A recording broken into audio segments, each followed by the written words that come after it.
what I always say, people just do it. Well, I don't say that. Nike does. But you don't know. Do you know where Nike got that logo? Yeah, the logo? Not the logo. Swish? No, there's not the swish. I'm sorry. Where they got that tagline, just do it? No. It is one It's of the, you? Is it you in a TED Talk? It's one of the most horrific stories you'll ever hear. It's no. terrible. And they do not talk about it very often. Are we going to talk about it right here? Right now. It's a horrific story. Gary Gilmore. Remember Gary Gilmore? Gary Gilmore. Gary Gilmore was the person shot in a firing squad. Right. He's the one that that Norman Mailer wrote the book about. He also claimed to tie it all together, Houdini's great nephew or something. He wasn't. He was alive. Why was Gary Gilmore shot by a firing squad? He was put to death, and he insisted on it being a firing squad. And there were lots of constitutional, whether that was his right to do that. He was the last person, the last American. Sadly, not the last person put to death by us. Right, by firing squad. Firing squad, yeah. And what was he charged with? I think he was a murderer. It's not the most interesting part of the story. He had capital crimes. He had capital crimes. Okay. And what year was this? Oh, Jesus. That would have been... Before Nike, obviously. 70s? Oh, so Adidas were already around. I want to know what he was charged with. Well, we're going to put... The idea is...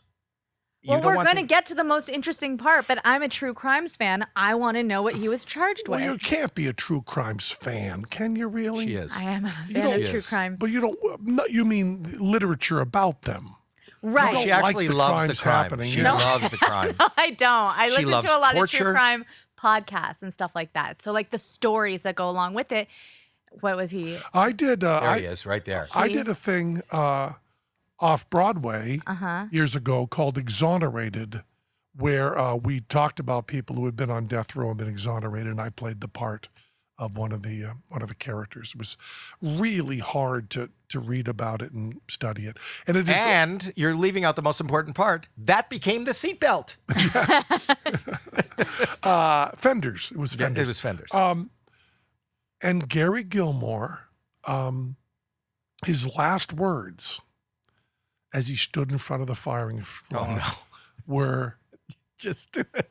Just do it. No way. That's not where it came from. That's not where it came from. And in a ill-conceived interview, the person at a Nike that came up with that said he was inspired by Gary Gilmore. No. As it was a really catchy phrase. You know what's funny, too? Because you mentioned that phrase all the time that as phrase like your go-to. She's telling you the truth. If anybody asks me advice, I say my credo in life, my philosophy in life is Nike's, just do it. And now you just ruined my whole... Now you just say, is Gary Gilmore's. It's Gary. You just say, my daughter, she loves crime and people killing people, and I love people being killed for killing can't people. be it. So I'm with Gary. Okay, then it's not. What I mean, I only read it. I only read it in one source. Look up Nike Gary Gilmore. Type in those. Well, things. we do, and type in Nike Is this a Gary conspiracy Gilmore. theory that you've No, started? this is not Mandel. It's not conspiracy. No, because the Gary Gilmore, which I did just look up on Twitter, said, "Let's do it. Just do it." How murderer Gary Gilmore. Gilmore's final words. Demanding firing squad officers pull their triggers. Inspired Nike's famous slogan. Almost exactly what I said. And it's in the Daily Mail. It's not in like the Inquirer or something. It's the Daily Mail.